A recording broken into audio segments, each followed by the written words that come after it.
सुप्रभात प्यारे बच्चों। अब आप इस विषय के वीडियोस एक साथ भी देख सकते हैं। इसके लिए वीडियो के नीचे मेरी चैनल का नाम है, तो उसमें क्लिक करके प्लेलिस्ट में जाके इस विषय के वीडियोस एक साथ देख सकते हैं। तो बच्चों, पिछले वीडियो में हमने सीखा था हिंदी कक्षा 6 द्वितीय सत्र का पाठ नंबर 3, जरा मुस्कुराइए। तो इसमें हमने चुटकुले देखे थे और जीवन में हंसना कितना जरूरी है ये सीखा था। आज के वीडियो में हम इस पाठ का अभ्यास सीखेंगे। अभ्यास में सबसे पहला प्रश्न है, सामयिकों अखबारों में से चुटकुले पढ़िए और कक्षा में सुनाइए। आपने जो चुटकुले सुने या पढ़े हो उन्हें लिखिए। तो मैंने कुछ चुटकुले लिखे हैं।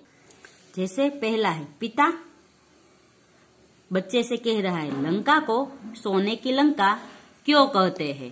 तो बेटा है वो जवाब देता है, इसलिए कि वहाँ कुंभकर्ण जैसे लोग रहते थे। कुंभकर्ण है वो सोता ही रहता था, इसलिए बच्चे ने बोला कि उसे सोने की लंका कहते हैं। पर सही में तो पूरी लंका सोने की थी, इसलिए उसे सोने की लंका कहते थे। दूसरा है, राम राधा बताओ अक्ल बड़ी या भैंस? तो राधा कहती है, भैया पहले दोनों के जन्मदिन तो बताओ, तभी तो पता चलेगा कि कौन बड़ा है। फिर तीसरा है, राजेश सुधा तुमने अखबार वाले का बिल देखा है? बिल यानी हम जो रसीद होते हैं वो। सुधा, अंकल क्या शहर में लोग बिलों में भी रहते हैं? तो राधा है वो कौन सा बिल समझी थी? चूहों का रहने वाला बिल। चौथा है, मालिक नौकर से, तुम कोई भी काम करने से पहले मुझसे पूछ लिया कर। थोड़ी देर बाद नौकर, मालिक रसोई घर में बिल्ली दूध पी रही है, क्या मैं उसे भगा दूं? तो ये थोड़े चुटकुले हैं। आपको कोई और चुटकुला आता है तो वो भी आप लिख सकते हैं। आगे है प्रश्न नंबर 2, निम्नलिखित परिच्छेद में से मुहावरे ढूंढिए और उनके अर्थ देकर वाक्य प्रयोग कीजिए। तो हमें इसमें से मुहावरे ढूंढना है और वाक्य में प्रयोग करना है। रमेश पढ़ाई में होशियार लड़का है, इसलिए रमेश पिताजी की आंखों का तारा है। आंखों का तारा पहला मुहावरा हुआ। इस साल रमेश ने कमर कस के परीक्षा की तैयारी की थी। कमर कसना वो दूसरा मुहावरा हुआ। जब वह परीक्षा देने गया तो उसका ईद का चांद मित्र, ईद का चांद है वो तीसरा मुहावरा हुआ। मित्र महेश का नंबर भी उसके नजदीक आया। महेश आस्तीन का सांप निकला। तो आस्तीन का सांप भी एक मुहावरा है। और वह अध्यापक की नजर चुरा के रमेश की कॉपी में से नकल कर रहा था। नजर चुराना वो भी एक मुहावरा है। उस वक्त अध्यापक ने देखा और वे आग बबूला हो गए। तो आग बबूला होना वो भी मुहावरा है।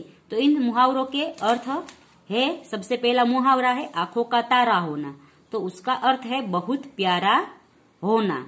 तो हम इससे वाक्य बनाएंगे कि राम अपनी माँ की आंखों का तारा है। दूसरा है कमर कसना। कमर कसना यानी अच्छी तरह से तैयार होना। तो इससे हम वाक्य बनाएंगे कि रमेश है उसने परीक्षा के लिए कमर कस ली है। फिर तीसरा है ईद का चांद। ईद का चांद यानी बहुत दिन बाद मिलना। तो उससे हम वाक्य बनाएंगे कि आजकल तुम ईद के चांद हो गए हो, दिखाई नहीं देते। फिर चौथा है आस्तीन का सांप। आस्तीन का सांप यानी कपटी मित्र या मित्र बनकर शत्रु जैसा व्यवहार करने वाला। तो हम लिखेंगे, रमेश आस्तीन का सांप निकला, उसने मालिक को मारा और सारे पैसे लेकर भाग गया। फिर आगे है नजर चुराना। नजर चुराना यानी किसी का ध्यान न जाए इस तरह काम करना।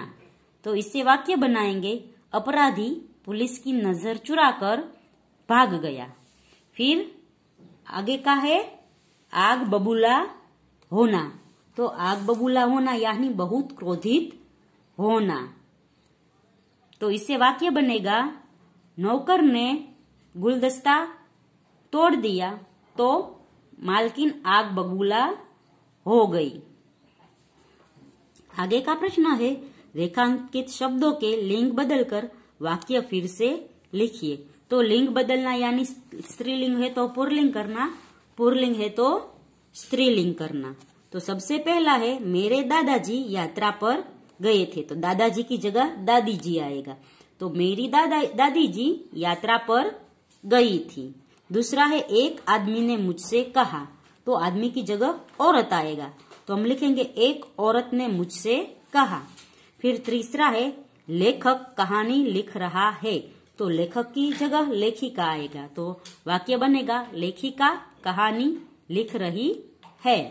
फिर 4 नंबर का है मेरी मालकिन का स्वभाव बहुत अच्छा है, तो मालकिन है तो मालिक आएगा, तो हम लिखेंगे मेरे मालिक का स्वभाव बहुत अच्छा है।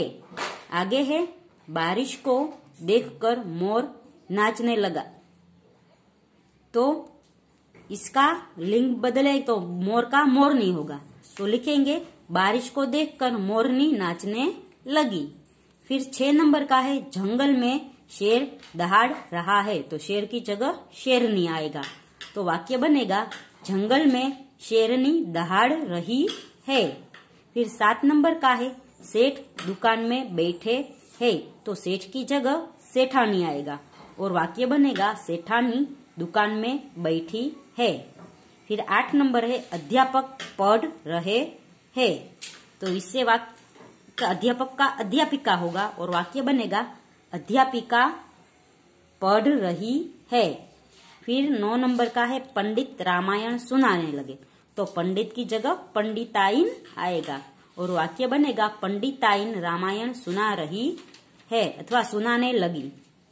फिर 4 नंबर का है लड़का दुकान के पास खड़ा है, तो लड़का की जगह लड़की आएगा और वाक्य बनेगा लड़की दुकान के पास खड़ी है। तो बच्चों आज के वीडियो में हम है यहाँ तक का अभ्यास सीखेंगे। अगले वीडियो में इसे के आगे का अभ्यास सीखेंगे। तब तक के लिए गुड बाय, टेक केयर।